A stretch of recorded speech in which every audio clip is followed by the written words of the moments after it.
So hello and welcome to the Big Land Question. This was the theme of an entire conference that we went to in Perth in November, organised by the Revive Coalition. The last conference the year before was about the Muir Burn Bill, and it's not without its problems, but it's there, it's in place, it's part of the Scottish legislation. And the Revive Coalition, I think it's interesting now that they've moved on to the land question. We all know what that is. About 450 people own half of Scotland's private land, and they're moving into that. The Land Reform Bill is still making its way through the Scottish Parliament, and a lot of the speakers at the conference touched on it, had thoughts on how it could be improved, whether it went far enough.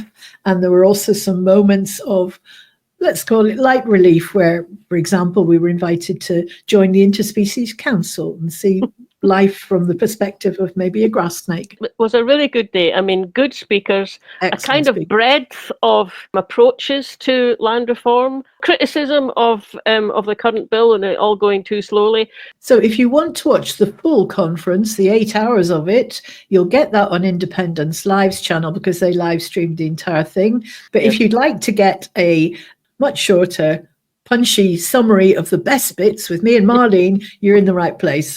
Yeah. The event was chaired by Lesley Riddoch, and her introduction was really good because it didn't just set the scene. She brought in some stories from her own life as to why land is really important. The first one is just a little bit of background to what the Revive Coalition actually is, which is useful to know, I think. Yeah.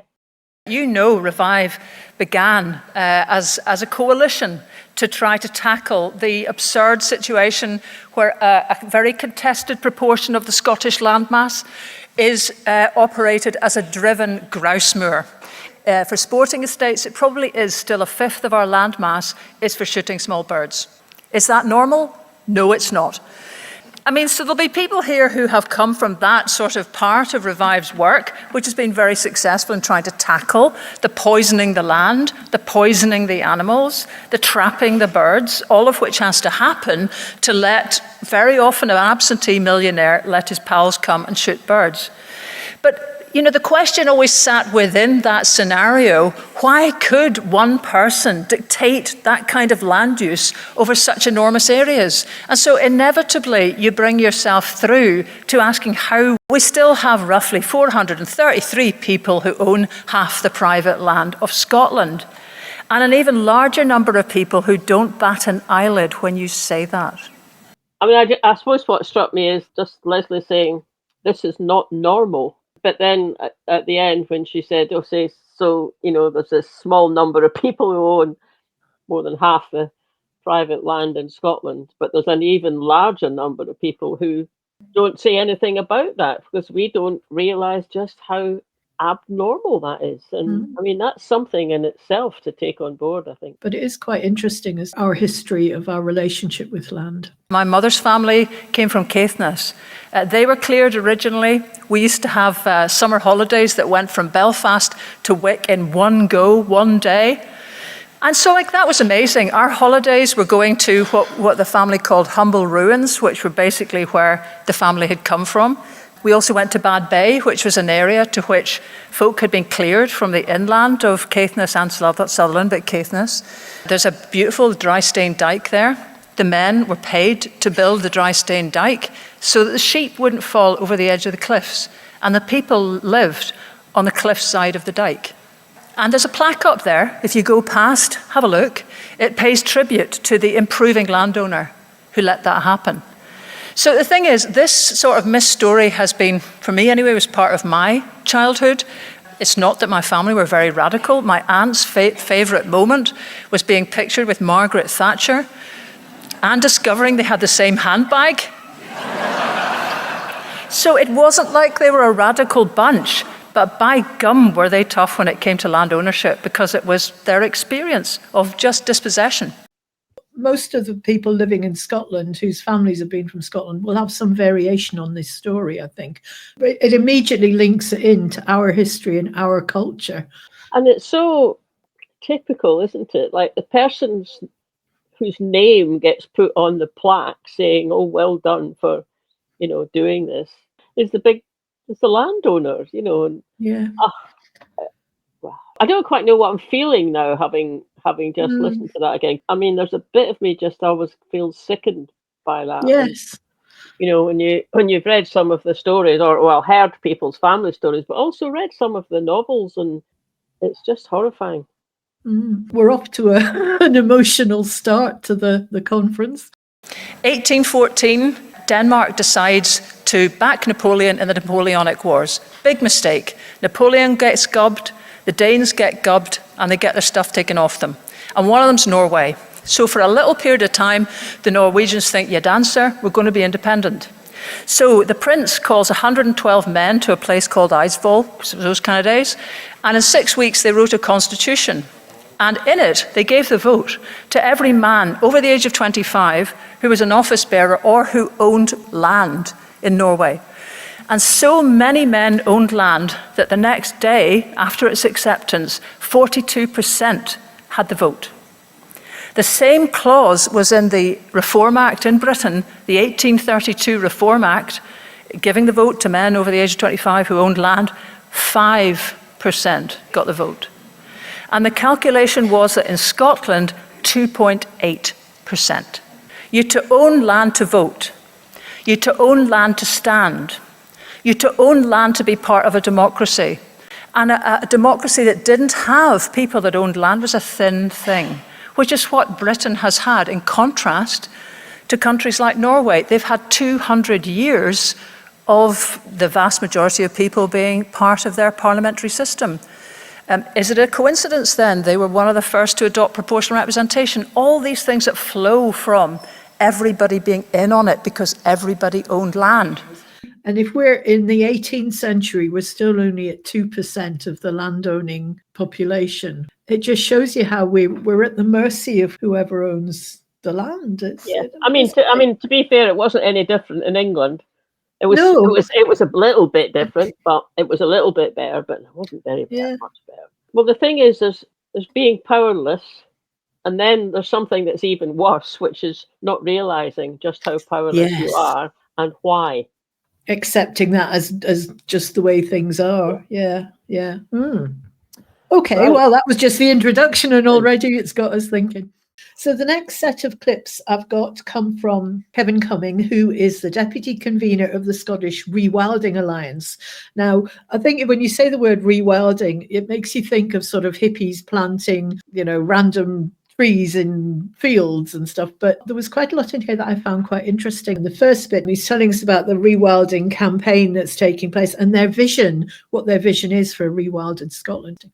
Our alliance is currently campaigning to see the Scottish Government declare Scotland the world's first rewilding nation by committing 30% of our land and seas to rewilding by 2030. I think it's useful for us to have a common definition of rewilding that we can at least use in this room for the basis of discussion. And that is that rewilding is the large-scale restoration of ecosystems to the point where nature can take care of itself, benefiting people and communities. And as part of that campaign, we have produced our Rewilding Nation Charter.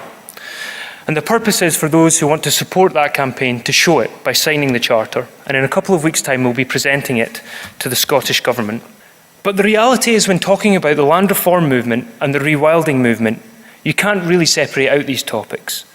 Imagine a Scotland rich in wildlife, where our hills are draped in a complex tapestry of native woodlands and healthy peatlands, where grasslands bloom with flowers and wetlands thrum with life, where great green seagrass meadows carpet the ocean floor and vast oyster beds buttress our wild coasts. That's what a rewilding nation looks like. Imagine a Scotland full of vibrant communities, where nature's restoration inspires and supports local enterprises, where people of all ages can find rewarding jobs, and where nature-rich landscapes accessible to everyone reawaken our connection with the wonders of the natural world. That's what a rewilding nation means. I'm just moved listening to it again. I was at the time, actually. That kind of thing can have me in tears rather rapidly. Sometimes I sort of think, rewilding, but again, it's just a big landowner who decides that he'll do it, and it'll be a bit of that wee Glen will do it. And I get a bit cynical sometimes about it, because it all seems to depend on, it wouldn't happen if that particular landowner wasn't up for it. But when I listen to Kevin, there you get the sense of, but really it's got to be, from the grassroots up, it's got to be people that are involved in it, it's got to be local communities, and that makes it a very, very different proposition. It takes it away from that sort of some kind of niche, almost fringe weirdo thing to actually this benefits us all. Why would we not want to do this and make it part of our national strategy? This conference was back in November, and he said in a few weeks something would be presented to the Scottish Government. Now, I don't recall hearing anything having been presented or discussed at the Scottish Government, so that's maybe something for us to follow up on. Yeah. The next clip from him is about the unequal pattern of land ownership and how it impacts us. And again, this is just really interesting stuff. It takes me back to an article that Ailsa Rayburn, the Chair of Community Land Scotland, and myself wrote earlier this year, entitled, "Let's Re-Embrace Dúchas as we Rewild and Repeople." And in that article, we talked about the ways in which our two movements intersect. A key area being the unequal and unique pattern of land ownership in Scotland. It is undeniably that historically this has led to the degrading of our ecosystems, communities, and rural economies. And when it comes to the ecosystem part of that, Scotland is ranked 212th out of 240 countries in the world for its biodiversity intactness. 212th out of 240. We are amongst the worst countries in the world. Or, we are one of the countries with the biggest opportunity for positive change. And to see the changes, we need to drastically turn around the daunting challenges we face in both land reform and rewilding, and we require systemic, fundamental change in land ownership and land use. We must place communities at the heart of the decisions we make about land use change, and this is all about making a better choice for the future. That shocks me every time I hear it, that we're terribly nature depleted compared to all other countries. Read a tourist brochure, it's all about Scotland, magnificent scenery, wonderful wildlife, and yet we're 212th in the world. That's shocking. Yeah, it's because people drive over Rannoch Moor and down through Glencoe and they see the mountains and the moorland without realising that all used to have trees on it. And that it shouldn't look like that. It sustained a population of animals and insects and what have you. It's people. Like we don't kind of realise. I mean, in a way, it's beautiful. It's certainly impressive, that kind of landscape. But it's not what it was 1,000 years back, 500 years back. And that word, that sort of dúchas, I'm pretty certain it's a Gaelic word. And I know that it's to do with a sense of belonging. So you have a sense of strong sort of sense of belonging. So, the kind of clan system was like that. And the land wasn't owned, it was held by people and looked after by people. Yeah, there was a clan and there was a clan chief, but there was ways that happened. And we don't have that, and it would just be fantastic. Get that moving again. I'm reminded watching these clips. The previous event we went to, it was about the Moorburn bill and that coalition, and to do with raptors and stopping them being persecuted. And it is a move on to then talk about land reform. But the thing is, you can't really address the underlying difficulties without looking at land reform. Some people knew all that before, and more people are having their eyes opened. It's like a thread that goes through everything, isn't it? It's interesting that he links back nature depletion to the patterns of ownership. And again, it's a tiny percentage of people getting rich at the expense of everything else. Yeah, get ScotGov to commit to rewilding 30% of Scotland, which sounds quite a lot, but not when you take on board. When you take on board that what Lesley said, something like 20 or 25% is grouse moors. Yes, that would be the 25% to start, wouldn't it? Yeah, that would be good. Yeah, and then he has some ideas on what changes need to be made to the land reform bill to help bring this about. But the bill currently talks about certain large landholdings being required to produce management plans. And in these, landowners will be required to increase or sustain biodiversity. Or sustain. The language of these bills couldn't be more important, and having the wording to sustain in there is a cop-out to allow the status quo to continue. And this can't be good enough for us. For those few landowners, be it private, public, charitable or community, to be in the position of privilege and responsibility to have a considerable say in how Scotland's land will be used and have an impact on all of us, we must demand more than business as usual. And currently the Land Reform Bill does little more than that. In fact, let's move beyond having to write down some ambition to increase biodiversity and let there be a duty placed upon those in this position of stewardship to restore natural processes to the benefit of all of us, providing us with sustainable food, clean water and fresh air, our life support systems. We do welcome the proposals regarding breaking up of some large estates into lots, which considers the sustainability of local communities. However, the needs to restore natural processes and what impact a lotting decision would have also need to be addressed. And finally, although not currently being considered in the bill at the moment, we're assured that the review of community rights to buy will take place. And we would like to see that process streamlined and made much simpler for communities. I can personally vouch for how difficult and how much of a burden is placed on communities to try and take on community land ownership. And in addition to that, we would like to see a community right to buy to rewild be introduced. Why shouldn't the restoration of nature be as important or as valuable to communities as economy and depopulation? When the reality is the solution to all of these problems are very interlinked. He's very good, isn't he? He's very good. And it's logical, sensible proposals.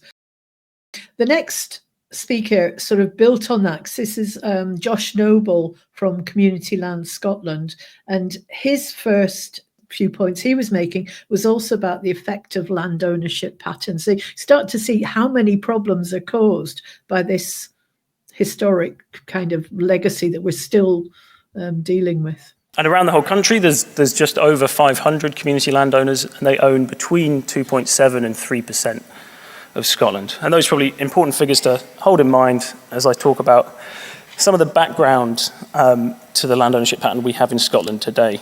In 2024, we have 433 companies, individuals, other people who own 50% of the private rural land.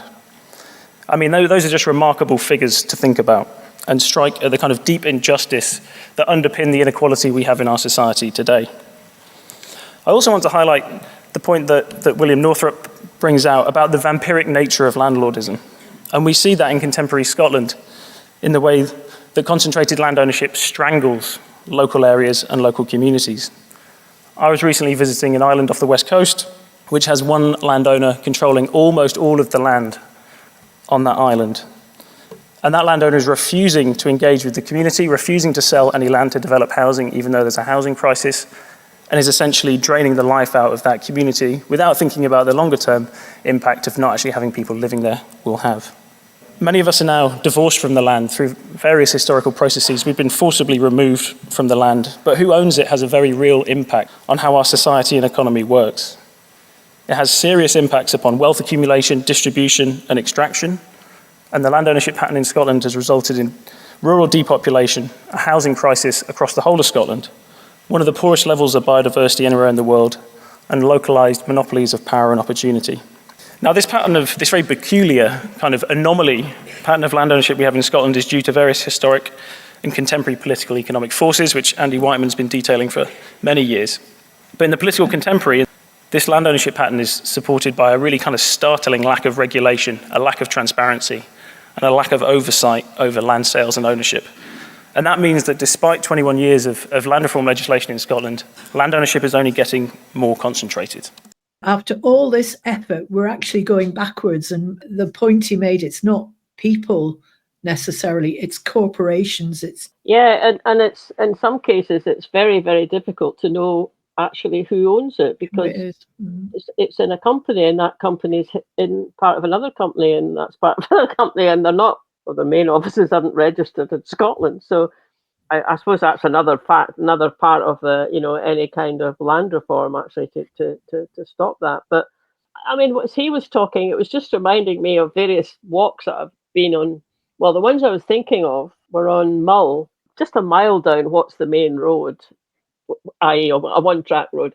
You come to this deserted village, and it's obviously been deserted for a long time, but these houses, well, there's no roofs on them now, of course, but the stonework's massive. It's still there. Some of the houses that were there wouldn't take that much. I mean, you get the roof back on, but the kind of stonework was really thick, and it was well done, and it was a whole village. And they had a path that went from the village down to a little cove where they pull their boats up. And yeah, it probably wasn't an easy way of life, I'm sure of that, but it was a way of life. You know, there was plenty of food coming off from the sea. They had animals and a bit of land there, and then they're just shoved off it. And when we're in the middle of a housing crisis, and I know that the government's giving money to try and bring uninhabited council houses and things back into use, you kind of look at some of these places and you think, with all the modern technology that we've got, how hard would it be to recreate some of these communities, but allow them to thrive in the current world when you've got Wi-Fi and net zero houses and things like that?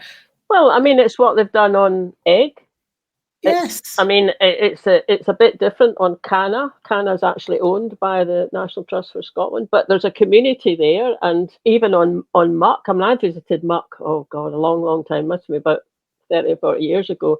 And then I was back on again about 5 years ago, and now they're all, you know, they've got their wind turbines are there, they've got solar panels, they've had funds coming from the EU. They've managed to get a wee school going. They've built houses to encourage people to come onto the island. And I mean, actually, that Muck is an interesting one because it is owned by one family. Well, they've done a good job, but again, it is just the one family. And you're at the mercy of that family doing the right thing. And then equally, as we heard, and remember Bernera, great Bernera. Yeah, that's who he was referring to, wasn't he? I wondered if that was. But the next clip from Josh, he's actually got some more examples of some successes that they've had. So this will maybe start cheering us up a bit. So land reform, as we see it, is about changing how land is owned and managed. This often means diversifying land ownership patterns, and in the Scottish context, has been very much focused on community ownership. And so land reform being centred on communities of place, so that's communities within a specific geographic area, owning land and assets and taking charge of the sustainable development of their area. And the image I've got here is from View Park, which is on the eastern edges of Glasgow, where the community there took ownership of 160 acres to preserve green space, to boost biodiversity, to provide community growing spaces and a place for community learning. It's delivered significant benefits to communities around Scotland, but also to the development of the environment and economy and society of the country as a whole. The Tarras Valley Nature Reserve, which is down in Langham, in Dumfries and Galloway, edge of the Scottish borders. And they're doing a large-scale nature restoration project. We also see that in places like the Black Hills Regeneration Project on the Knoydart Peninsula. There's been significant renewable developments by communities, largely on islands, but also in other places, and lots of housing projects, community forestry. Kind of the list goes on, but the key point I want to make is that this community-led land reform takes a kind of holistic approach to development. It's not focused on profit or extraction, but circulating wealth locally and making the natural and human ecology as vibrant and resilient as possible. And this also fosters local democracy, local empowerment, local accountability. This is not people thinking about ownership necessarily, but thinking about custodianship.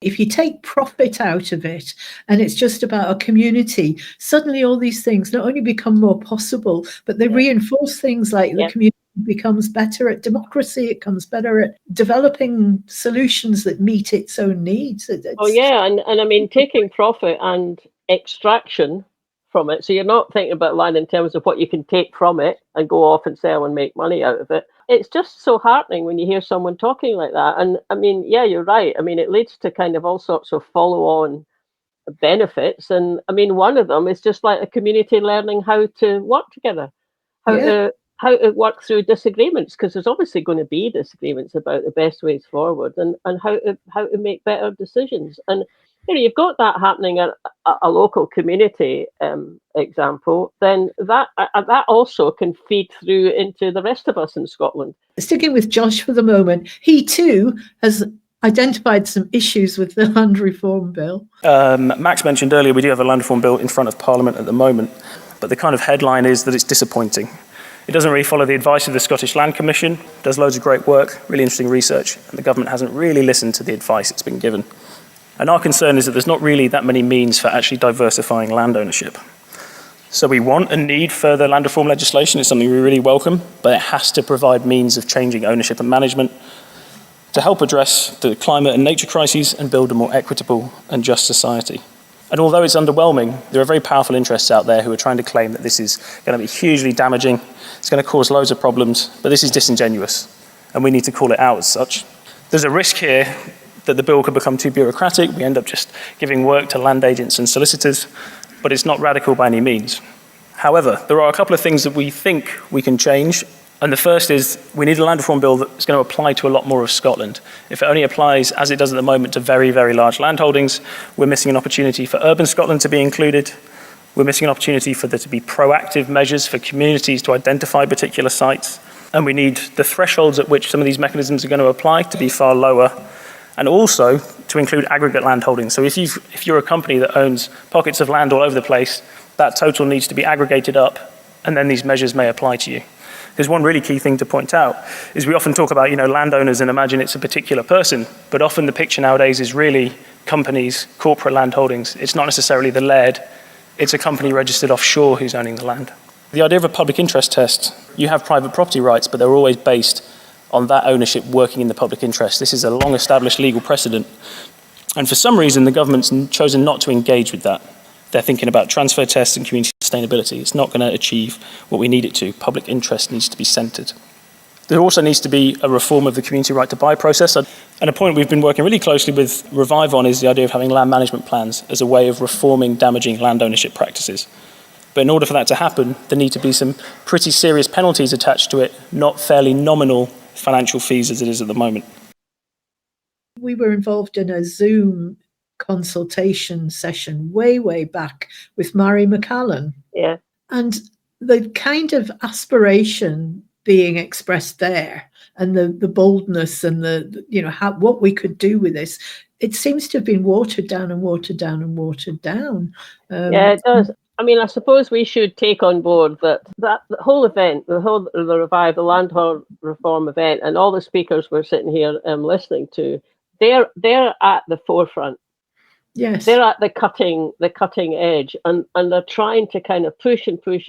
Now, whatever comes out the land reform bill, it won't go as far as they're wanting, because just things don't happen like that. It might happen maybe in 5 years or 10 years, but it sounds like the bill itself really does fall far short. It's not just that it's not doing what they want, it's falling far short of it, and that's just really disappointing. We know the land estates are lobbying all the time. Yeah. Is it that? Is it really as bad as that? I mean, could Mhairi McFarlane really kind of, fall for that kind of thing? I mean, if you or I were in Hollywood, we'd be going, well, they are big landowners. They would say that, wouldn't they? Kind of thing. I mean, I expect the MSPs do as well. I mean, they're not daft. And there's a few people do comment later on about where they think the issues, what's going wrong. But the other thing that strikes me is the kind of solutions that these groups are putting forward. They don't seem to be unreasonable. They don't seem to be particularly difficult, she says innocently. The last clip from Josh, just to round this off, it's a short one, but it's he's talking about future changes that they would like to campaign for. And with that in mind, I think we need to start thinking about what the next land reform bill looks like and what we're going to be doing post-2026. And so some of the things that we're starting to think about and do work on are things like having a presumed limit on land ownership. The total amount any one entity can own should be capped unless that land holding is working in the public interest. We need taxation reform, the introduction of land value uplift capture, and the introduction of compulsory sales orders so that vacant and derelict land can be brought back into productive ownership. So the slide I've got up here, Scotland's for sale but who's buying, is a campaign that we launched this year to raise public awareness about land reform issues and to get people thinking about how land justice issues are also climate justice issues, are social justice issues. We all need to pull together, I think, collaborate on this specific piece of legislation, but more generally, speak to your MSPs. If you're a member of a political party, speak to your party about these issues. We need to demonstrate to the government and political parties and decision makers that land reform is an issue that we all care about, and that land reform is central to the creation of a Scotland that is more just and more equitable for everyone. those were all on a theme, the sort of community land ownership and land ownership patterns. The next one I just loved. And this is Kirsty Jenkins from Onekind, which is an animal advocacy group. Can we expand our notion of community to include other animals and live alongside them as people all around the world do? In a lot of places and cultures, other species are regarded as kin. So here, with our human kin, we recognize each person as an individual. And I think a lot of us are willing to extend that to some other species. So most people, for example, if you talk about cats and dogs, they'll talk about their different characters and preferences and quirks. But with wild animals, usually they're talked about as a species. And the assumption seems to be that any individual members of that species are more or less interchangeable, and that they're all going to behave the same way and respond in the same way to human activities. I think some people involved in conservation and land management are beginning to realize that that is not the case, and that that kind of assumption can hamper their efforts. They're acknowledging that animals have agency and can make a range of decisions in any given scenario. And that is partly to do with their genes. It's also to do with their personality and their life experiences, so their learning, their relationships, and their culture. Animals behave intentionally, and they can influence socio-ecological systems and conservation outcomes. And schemes that are based on an assumption that you can just intervene in animals' lives and then predict and or control the results are increasingly outdated. It's true. You think of, I mean, we've got wild deer around here that you see quite a lot, but you don't think of them as being individuals. You just think of the deer do X, not that one's a bugger and that one's really nice, you know. I've currently got a fox that's digging a den underneath our garden pond, so I must say I'm not particularly fond of that particular individual fox at the moment. Well, maybe you need to take part in an interspecies council to change your mind. Okay, maybe next clip. So today, people have come together from the community of Barking, along with people from DEFRA and Policy Lab, and together we've engaged in something called an Interspecies Council. Now, what is an Interspecies Council? It's a chance for people to exercise their more than human imagination. Each person looks through the eyes of a certain species for the council. So that gives a very, very different perspective shift to if you were just talking about nature or the environment as if it was something different or separate from us as human beings. This is the start of the River Roading Interspecies Council. Leading up to the event actually felt like a really special thing to do, to actually represent another people or another community. And so I found myself taking that really quite seriously. I got the grass snake, which is very low to the ground, obviously very timid in comparison to us humans who see it from a completely higher perspective. And it just allows you to empathise a little bit more with both the species and the environment that it inhabits. So imagine you're looking through the eyes of this non-human creature, and you look around and see a circle full of other non-human creatures. So do tell us who you represent and share your concerns with this council. We are trying to tell humans there's something wrong, but we're also trying to tell them that they can fix it. I felt quite emotional when I was talking about river and how the rubbish that is collected from the Essex fields then goes down into the Thames. Heard from the bee, heard from yew tree, the reed warbler, little egret. The European eel was very vocal. Soil, I think, was incredibly sort of confident. It was just like, I've seen it all before, basically. I've seen the dinosaurs come and go. And I don't want to focus on your waterfowl, but you get quite a lot of press. And there's a lot of other species that have no protection at all. So we talked about why can't human laws protect all species or entire river systems. There's a big theme that our creatures have found around this kind of false control, segregation, fragmentation, calling it a grassland and a marshland. I must admit, I probably, just as much as anyone else, went into this with a bit of scepticism about, could we just come up with the same insights if we weren't thinking from the species perspective? But what I actually found was, when we started getting into interspecies dialogue with one another, really brought new insight into the whole way we think about how decisions should be formed with those different ecological relationships. It seems so obvious to connect the people who have knowledge of the river and ideas about what could be done with those who want those ideas and have the power to introduce them. But I think there's also something particularly interesting about doing that in a context of the council. There was less friction and I guess more willingness to radically imagine. Right now, we're in such a crisis of the kinds of decisions we're making. We're short-termist in the way we see the future. We see ourselves as separate from nature. We see human beings as being above all other species. And this process can give policymakers that deep empathetic perspective on life so that they actually end up making decisions that are in the interest of all living beings. I just loved that. Yes, well, I mean, what I need to do then, obviously, is set up an interspecies discussion between the red fox, who's currently burrowing underneath, and the frogs. The frogs will be arriving. They come every year. They'll be arriving in about 6 weeks' time. If that fox actually manages to, if it does what it's doing to a bit further, it could go through the lining of our pond. My sympathies are still with the frogs. But you see, you're seeing it from the frog's perspective, which until then it was just the fox making a mess. But well, exactly.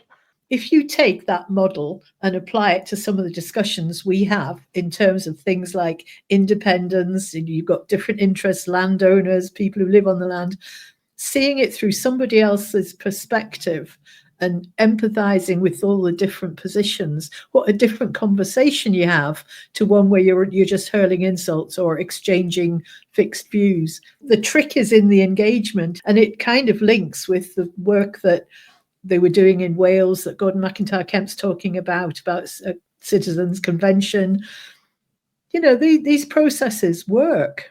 So that was a lovely interlude after some quite weighty policy-driven discussion. It was, and I mean, just stepping back a bit from the current garden crisis. I mean, even if you're the person who's like a snake, so a grass snake or something, so immediately you imagine what it's like being in an environment. You're way low down. You're really low down, and anyone doing that kind of thing. I mean, it is an eye opener, and it can be a big eye opener and a really worthwhile thing doing. One of the points they were discussing there in their discussion was about you do categorize different kinds of, you've got river, you've got wetland, you've got agricultural land, but actually to an animal or to us, this is just a landscape, and these things are all interlinked, and you don't have a river without a riverbank, and you don't have trees without soil, and all these different perspectives. It's artificial to separate them off in a way. Yeah. This next 3 clips we've got coming next from Jenny Barlow, Langham, the Tarras Valley Nature Reserve, which was just a wonderful story to hear. And it follows on from some of the things that Kevin was saying about rewilding, doesn't it? In fact, he mentions the Tarras Valley. He does. So the first clip is sort of just a brief overview of the story of the land buyout. Past 3 years, we have bought 10,500 acres of Langham Moor and the Tarras Valley in community ownership.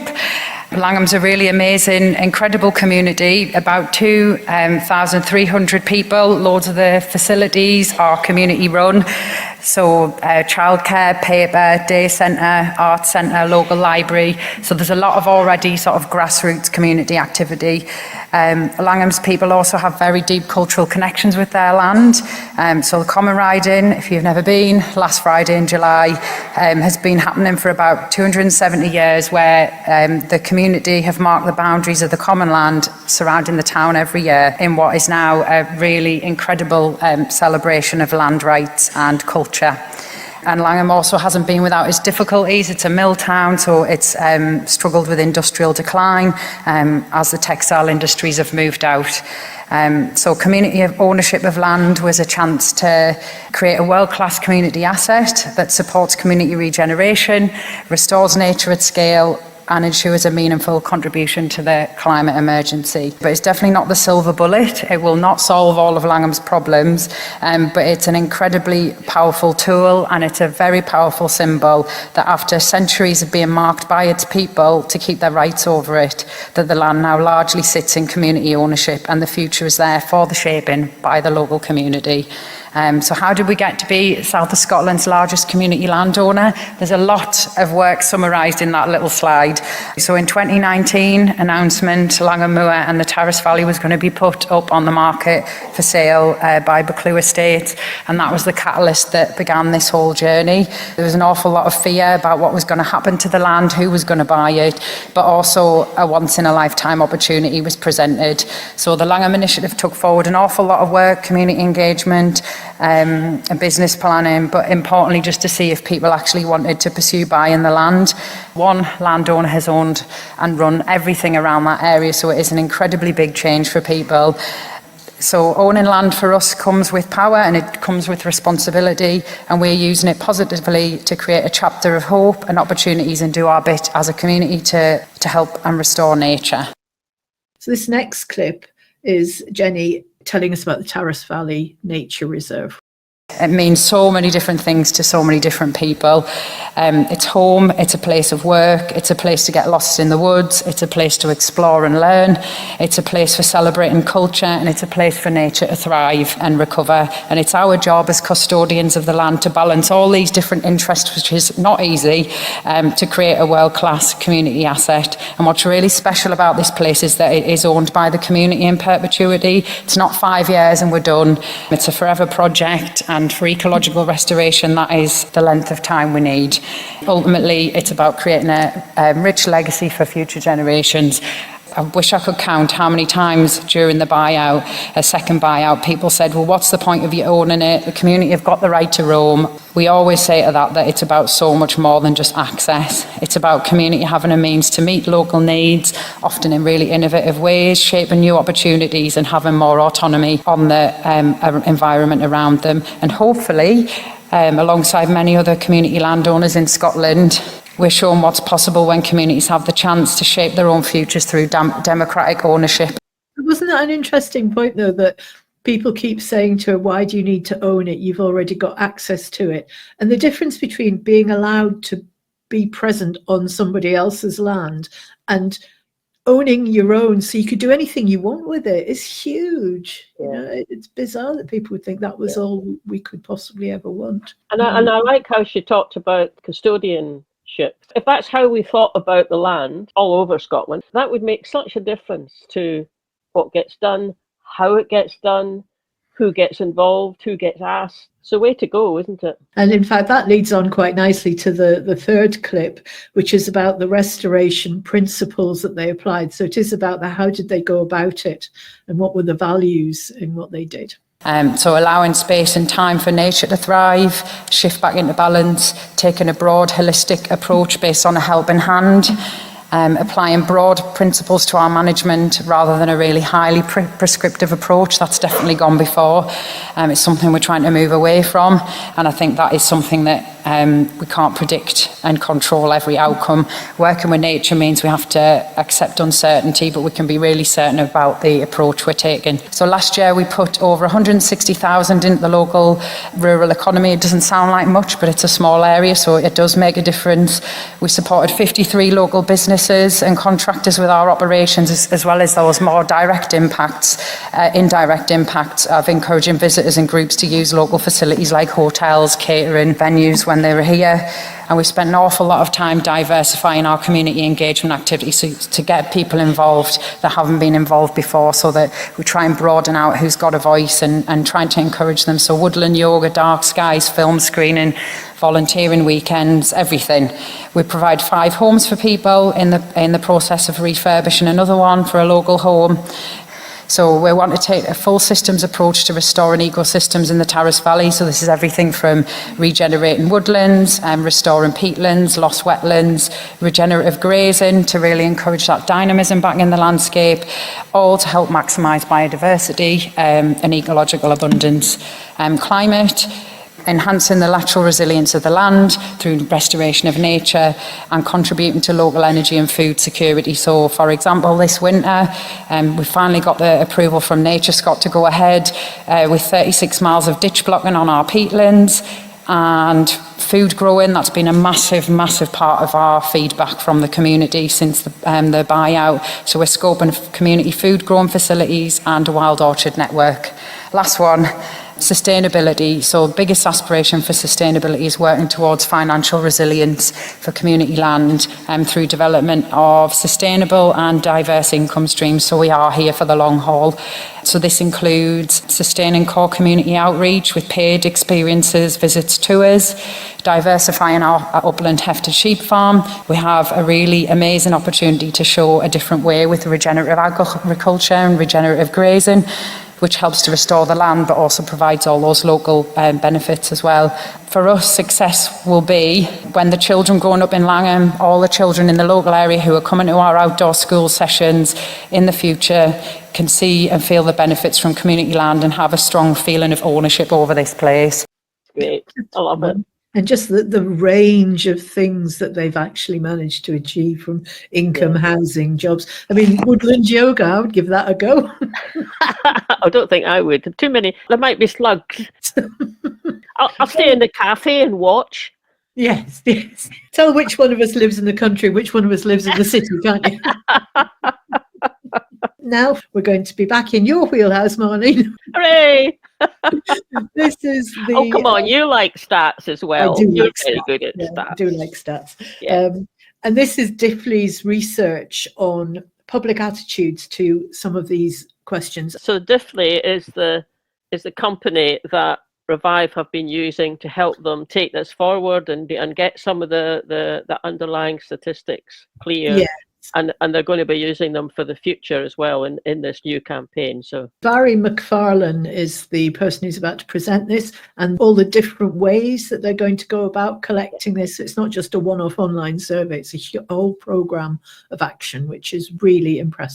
begin with, we conducted a national survey. This was crucial in establishing a baseline so that we know what the public know so far and we know what they don't know. So we tested out some public attitudes and knowledge about land reform, and we tested how much they support or oppose land reform in Scotland. This was a really important step because it really informs the rest of the research and what we're doing over the next year and in the run-up to the next election. The next steps, we've got a whole group of people together for a public panel, over 100 engaged citizens, and we'll use this panel to test some messaging and some ideas about what we might want for land reform in Scotland. Test what the public think and see how this changes over time to know exactly what the public want from land reform in Scotland. We're also going to conduct some stakeholder engagement, which is really a fancy way of saying we're going to get people from both sides of the debate in a room to discuss what they know about land reform, why they support, why they oppose, and the information that we can really bring together to use for the public and to raise awareness of what's happening with land reform in Scotland. We want the ongoing consultation to be as inclusive as possible, and we want to hear from anyone and everyone about their views on land reform in Scotland. So this will develop the broad evidence base, and that's where everyone in the room and beyond across Scotland can have their say about land reform. But I'm going to dial it back a little bit and tell you about the national poll and what we know so far about people's attitudes and support for land reform in Scotland. We did a poll in October. It was online and we managed to get over 1,000 responses. So it's robust and reliable information about what people currently know and what they support about land reform in Scotland. 4 key takeaways that I'm going to talk to you about today. We asked just how many people did actually support or oppose land reform in Scotland. We did do an earlier poll towards the beginning of the year in May with Community Land Scotland that was also testing out support for land reform in Scotland. But we do see across both polls that there is broad support, and we've got more than 50% both times supporting land reform in Scotland. Only 1 in 10 oppose land reform in Scotland. But what we see is a lot of uncertainty. You'll see that don't know makes up almost a fifth of responses. People don't really have an opinion of land reform in Scotland, and that's quite important to note. It supports not just rural places where there's lots of land. Large urban areas are just as likely to support land reform than your small remote towns and villages. We also found that there was a lot of strong support, 75% support the large landowners being required to meet climate and nature targets. When we look at community ownership, we know that there's minimal community ownership in Scotland. So we asked the respondents what they think the Scottish Government should do. So an overwhelming majority, 80%, think that the Scottish Government should do more. What's interesting here is that if we take those people who support, it's almost all of them, 94% of them, think that the Scottish Government should do more. But it's that people who oppose land reform in Scotland, almost 3/4 of them don't think the Scottish Government should interfere with land. You see that clear divide in support and opposition. It's coming through to community ownership as well. We also asked about how much the public really knew about the Scottish Government's plans for land reform in Scotland. Almost half of them know nothing at all about what is actually happening and what the plans for land reform in Scotland are. We also tested some ideas about things that could happen, and there's broad support for the interventions. 63% think that the Scottish Government could do more to help promote people own and manage land. You've got another 59% supporting Scotland having more diverse land ownership, and 50% think the Scottish Government could take that action to break up large land holdings. And what's interesting here, there's not much disagreement. 10%, 20%. It's, again, uncertainty about what could happen because people just don't know what's going on.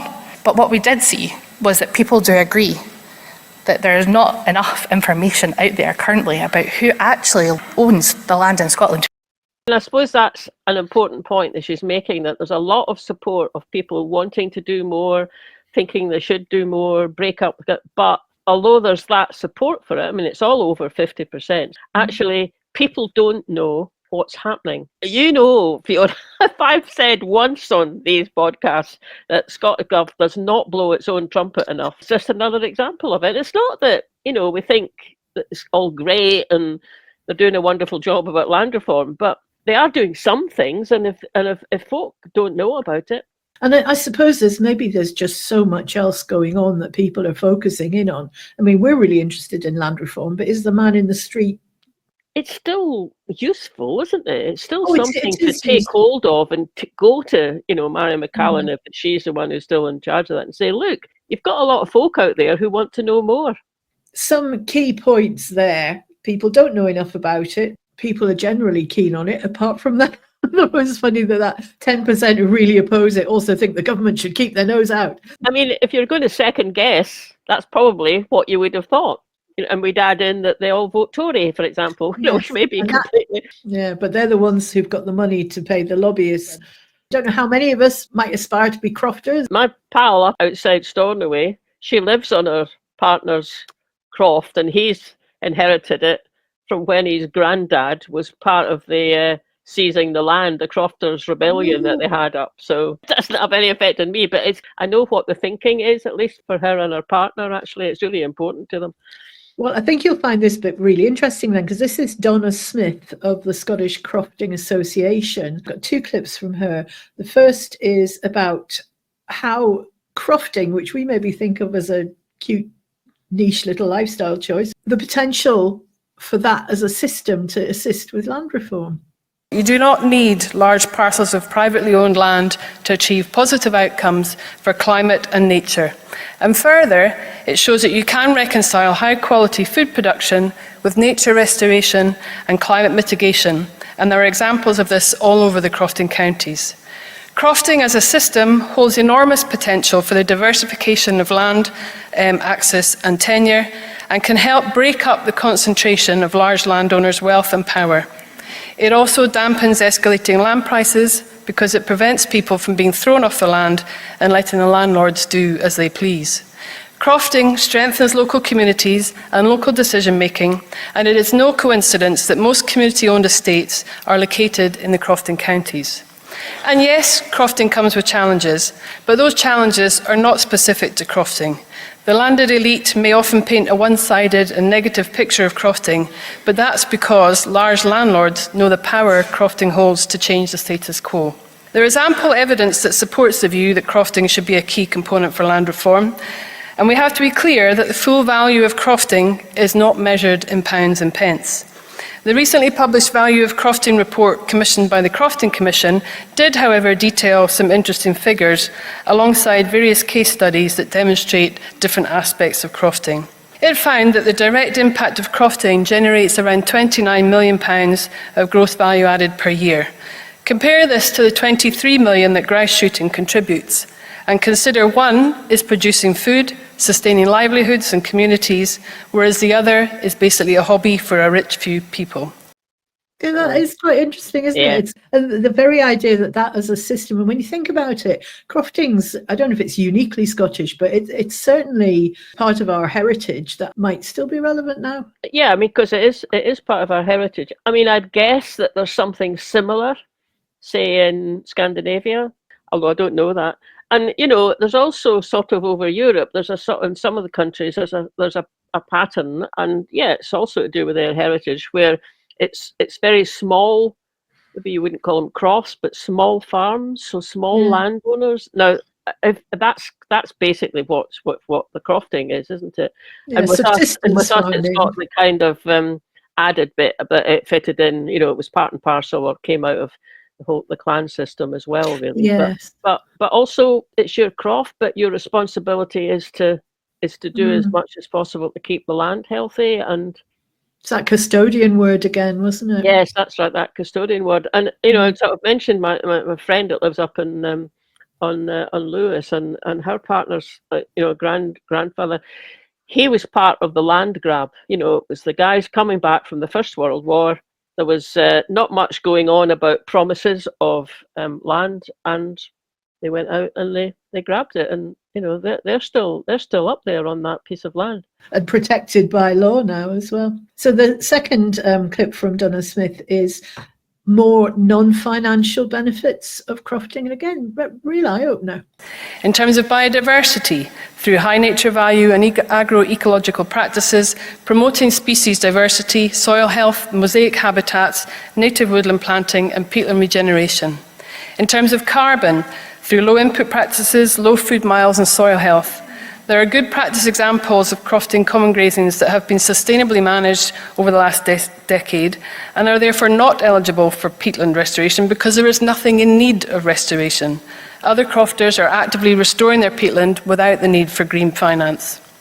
In terms of community and culture, through the ways in which it creates cohesion among communities and brings people together.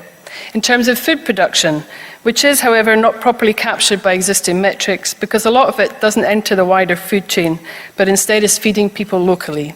And in terms of housing, crofting and the creation of affordable housing holds great potential to contribute to solving the rural housing crisis. It's really good to hear that. Really good stuff, yeah. It's also really good to hear her saying, look, this is how we do crofting. We've been doing it like this for a long time, and it's been developing particularly over the last kind of 100 years. And that could be a model for land reform more widely in Scotland. I mean, that's a really interesting approach, I think. Isn't it? You've got your own croft, but there's also these communal grazing lands, and that your responsibility to work as a community. How do you get it going? I don't know how you would start. I suppose you'd have to identify some land and offer it up, and then somehow try and not let it be bought up by foreign investment companies. Well, you know, as she was saying, the crofting counties is where it comes kind of with a ready-made mindset about it. You don't have to you're not starting from scratch. You've got quite a momentum built up. But if you're going to use that as part of your land reform, then extending those principles to non-Crofting County, how do you make something a Crofting County? Well, I suppose if there's a higher scale system of buying larger chunks of land, or insisting that larger estates get broken up, then at that point there's scope for people to come in and say, there's, I don't know, I'm making the figures up, but 1,000 acres, let's make that into 100 crofts, or even just 100 acres, let's make that into 10 crofts, and help people to do that. Oh, well, we'll see how the Clackmannanshire Crofting enterprise takes Well, off. I look forward to coming and visiting your croft. That'll be great, This was Lesley's introduction to the panel stage, the Q&A panel stage of the events. One speaker said very carefully, there's a problem with people not being brave enough. It's politicians not being brave enough, right?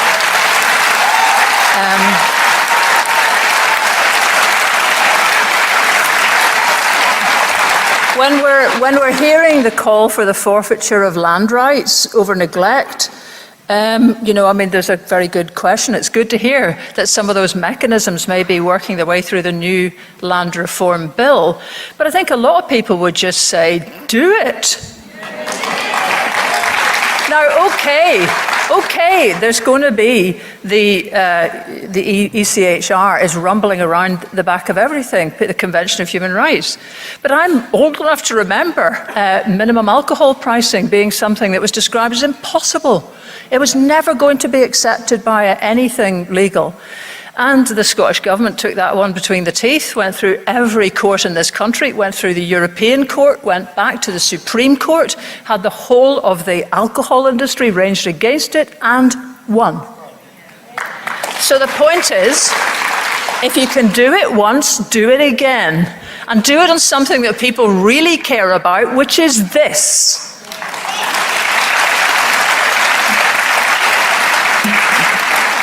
Now, you wouldn't believe that I am the impartial chair of the next session, would you? But just while we're at it, one last wee thought. I made a film about Denmark recently, and it's online if you want to have a wee shifty. It's free to watch.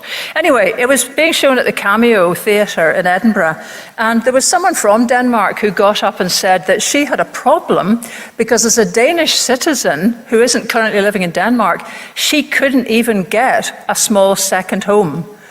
And the audience erupted in applause. Not for her plight, which she just kept being really annoyed she couldn't seem to get over to people, but for the idea that a country would just decide its own citizens couldn't own land if they didn't live there. Now, the amount of rules there are around, which were suggested, already by one of the other speakers, there are lots of rules around. Norway doesn't let you buy a first home unless you're already on the electoral register. Sweet. So that really stops people swinging in from outside. It also, Denmark and Norway, restrict productive land purchase to people who've done 5 years at agricultural college. I don't know if the Duke of Buccleuch's got time on his hands. We're not living in a vacuum. The only vacuum we're living in is a country that has not already done this so often, so long ago, that it's become normal. Here we all are bending ourselves out of shape just because we're trying to catch up with where other countries were 200 years ago, where weirdly, Napoleon's something to be thanked for, the Napoleonic Code. 1801, it meant equal rights of inheriting land everywhere except here, where we still don't. So there's plenty of obvious stuff to do. That's enough for me. I'm now being an impartial chair. Oh, she's fab. Yeah, but actually, that a lot of those points are so telling, isn't it? I mean, like that poor Danish woman realizing she's getting no sympathy whatsoever because we're all going, my God, another government in Denmark's done that. That's fantastic.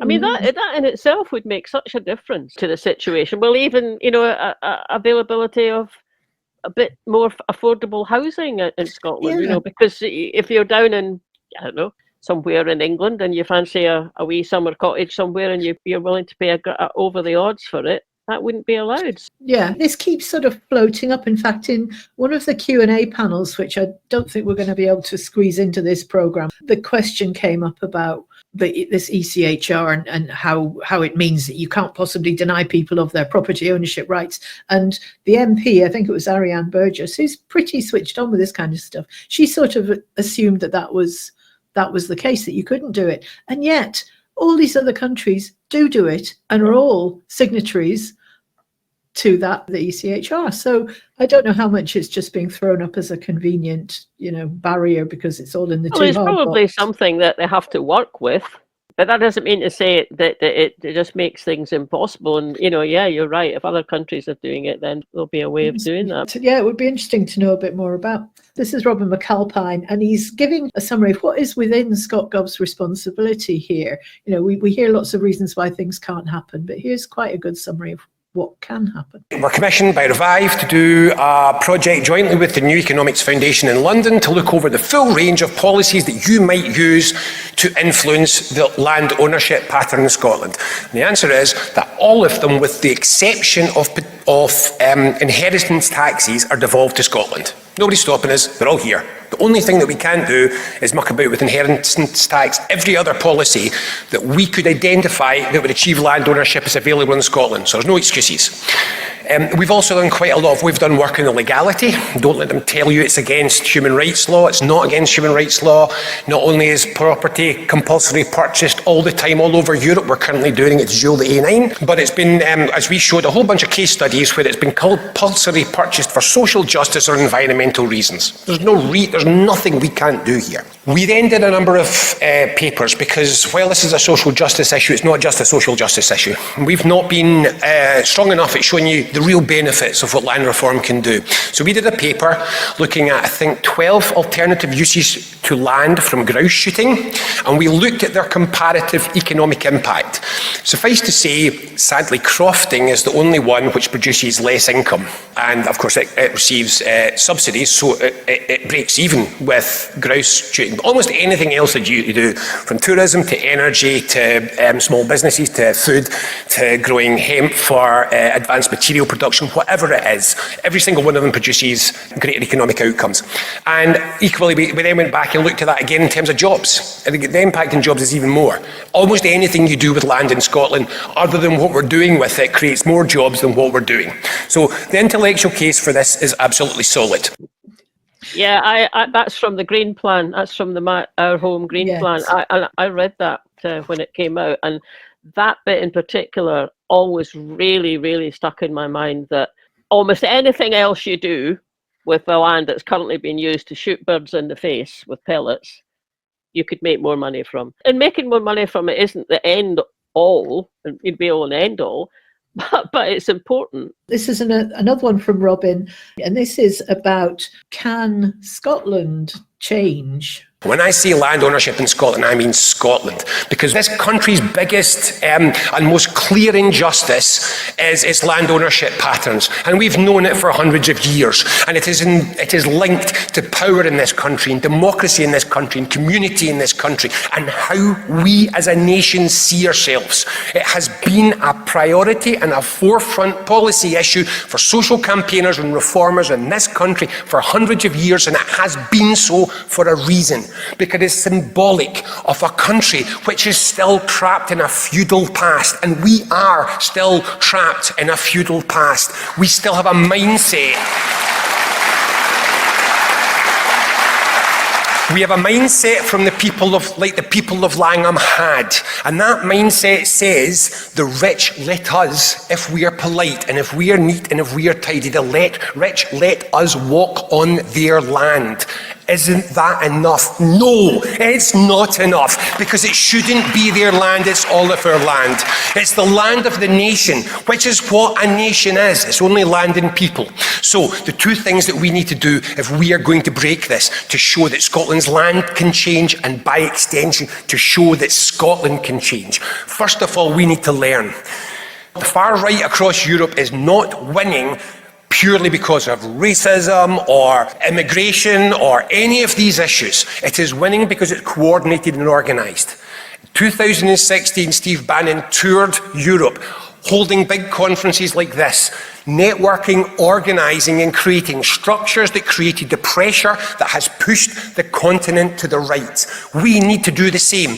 Are you in a political party? Does your political party support enough land reform work yet? If not, organise and force them to, because I promise you, unless you're in the Tories, the rest of your party membership, none of you are in the Tories, the rest of your party membership wants this too. So organise and you put pressure on your politicians because they work for you and they serve at your expense. You are the people who choose who does these things. Hold them to account, make it happen. Join the Revive Coalition's mailing list, make sure you stay in touch with us, get involved in the big question. It's about creating the momentum for change. If people don't know about this, tell them. If people haven't heard about this, tell them. If you want to organise discussions in your community to get people to come and hear these issues, do it and invite someone to come. You've heard lots of speakers today. There are many people in this country that can come and help to build the momentum for change. We must organise because this isn't going to do itself. But the second thing that we have to do is also highlighted by what we just saw in Langham. So, to begin with, they say, why do we need this land? What's the point? Why are we doing this? We're allowed to walk on it. Is that not enough? And yet, I am pretty sure that those kids smiling and playing in those photographs, when they grow, will never say, it's okay, you can take this land back from us. And why is that? And that's because, in the wonderful quote of the American writer Oliver Wendell Holmes, a man's mind, when stretched by a new idea, never regains its original dimensions. And we must stretch the minds of Scotland. One of our biggest problems is that the people of Scotland do not see land as something that's got anything to do with them. We have been alienated from our land, we have been separated from our land, we have been driven from our land, and we have been emotionally severed from our land. I ask people, we did a quick calculation, and I think it's roughly 2.5 acres. So if you just equally divided Scotland up by everybody here, there's 2.5 acres each. And I sometimes take to someone, and I've taken to saying, what would you do with your 2.5 acres? Plant it up, trees, hut, a little homesteading. Personally, I'm starting to hate politics right now, if I'm honest with you. And I sometimes wonder if I might go back if I couldn't have started some pioneering hemp farming earlier on, not for that purposes, people, for the purposes of advanced plastic experiments and research and for the insulation work that we are going to need to get Scotland moving. But these are just my ideas, and I haven't got anything like the richness of the depth or the wonder of the imagination that all of you and all of the people in Scotland had if they could understand this was something that they had the right to imagine. And this is what the big land question is about. The big land question is about stretching Scotland's mind so it never regains its original dimensions. Ready to storm the Bastille now. Oh, absolutely. Absolutely. Oh, he's very good. He's so great good. when he's on so good, fire Robin. like that. Yeah. It's wonderful. Yeah. Mike Russell gave a closing speech. He was really quite sniffy about how much criticism the bill had got. I think perhaps an appreciation of how difficult it is to get a bill through Parliament. Yeah, he does. Yeah, he has that. This bit here is where he gets on to what he thinks we need to do, so you don't just end up repeating the same old legislation every 10 years, I think he said. You can disparage legislation all we like, but in actual fact we have already established in the 2015 Land Reform Bill, the rights of property are not sacrosanct. That bill recognises that there are other rights and that those other rights should trump the property rights that exist if that is necessary. There have been significant improvements in farm tenancies and small land holdings, and consultation of communities is now a legal obligation. And we've done that in 25 years. Now, 25 years seems a long time. The Irish Land Commission was established in 1843 and dissolved in 1999. It took it that length of time to go from a minuscule amount of land that was held in Ireland in the hands of the people of Ireland to the vast majority of land being held by the people of Ireland. Now, there's a different relationship to land in Ireland than there is in Scotland. But we do have to say to ourselves, that took a long time. We can do it in a shorter period of time, but let's recognise what has been done. And then let's say to ourselves now, after 3 pieces of legislation, and there is work to be done to improve the current piece of legislation, it's not the Land Commission's legislation, The Land Commission doesn't legislate, it doesn't draw up legislation. There were recommendations made to the Scottish Government, not all of which were taken, but it is an obligation, not just on the Land Commission, but I think on many people, to make sure that that piece of legislation succeeds. It goes through, it is improved like all legislation, and it does the job. And then we have to say to ourselves, what's next? How do we get that land reformed Scotland? Now, there will be no consensus on what that actually looks like, but we should try and draw in as many voices as possible and as many views as possible. Everybody in this hall will have a view on what that land reformed Scotland feels like and looks like to them. That's one of the reasons I'm very keen on this big land question, because I think it dovetails almost perfectly with what the Commission wants to do on this. We want to ask questions, we want to raise the profile. We want people to understand why land reform is important. And then we want to make sure that if we can do that, then to say, that's what it's going to look like, that's how it's going to benefit you and you and you personally, and that's why you should support it, and that is why politicians should support it and make sure it is treated with urgency. Now, the Commission is spending a lot of time on the Land Reform Bill at the present moment and will go on doing so for the foreseeable future, both through the legislative process. The end of stage 1, I think, has now been agreed for the end of March.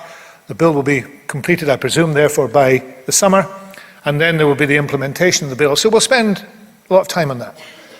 But over the winter, we'll be developing this project that says, what does a land reform Scotland look like? And I hope we'll launch it at some stage early next year. And when we do so, I hope we'll engage with the organisation here, with Revive. We'll engage with Community Land Scotland. We'll engage with statutory bodies such as the Crofting Commission. And we'll engage with Scottish Land and Estates. We'll engage with all of those people and individuals in Scotland who want to see change. But what we will do at the end of it is publish something, I hope, that says that is where we should go. I miss him. I miss him in Holyrood. I know. I miss him as well, actually. He's very good, and he's a very good speaker. Well, that's interesting, isn't it? That we heard from the Mhairi from the Diffley partnership people with what they've done, and they've obviously Revive have got going, you know, a further kind of stage of that. And there's Mike saying what the Land Commission is going to do. So it does actually give you a sense of there is a momentum. I mean, I know there's obviously difficulties, and I mean, everyone says, well, you know, we're not going to agree, but you have to find a pathway through that.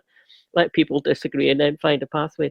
And there's Mike saying the same thing, and it did sound like, oh, there might well be something, you know, coming out hopefully in the first part of this year. So that'd be great to see that. But it is interesting, isn't it, to put it in that perspective of this isn't the first land reform attempt. This is, it sounds like it was the third one. And it is, it just takes a long time to do these things, which is not to say it couldn't be made a bit faster, but let's carry on. Is it Max next? It's Max, and just Mike had said something there about the big land question, and Max actually launched it at the event. So here's a very quick clip of him doing that. We talk about 433 people owning half of Scotland's private land. There's more people in this room than the amount of people that own half of Scotland's private land. And more than that, there's more people in this room, I believe, that answered the Scottish Government's last consultation on land reform. So if everyone here can get together and respond, we're already got a really good start. So please do fill it in. Thank you so much. And I now consider the big land question launched. Thank you. And up there at revive.scot, that's where you can fill it in. We've both filled it in, haven't we? So yeah, we have. It was very easy to do, quite an enjoyable process. That was longer than quite a few of our podcasts, but I think it was worthwhile. It was worthwhile putting all those in, and I hope those of you who've been watching and listening to it have just appreciated those different aspects and all sorts of experience that people have brought to bear on the whole question about how to take this forward, the big land question. And I was just really inspired actually by how many people are involved from different perspectives in this area. It's encouraging to see that there's action being taken across a whole load of fronts, and that land is the thread that runs through all of it. It's really important we get it right. So, but really very, very interesting stuff. Well done, Revive Coalition. Absolutely. Yeah. Yeah, indeed. Thanks for watching, everybody, and we'll catch you again next time. Yeah. Bye now.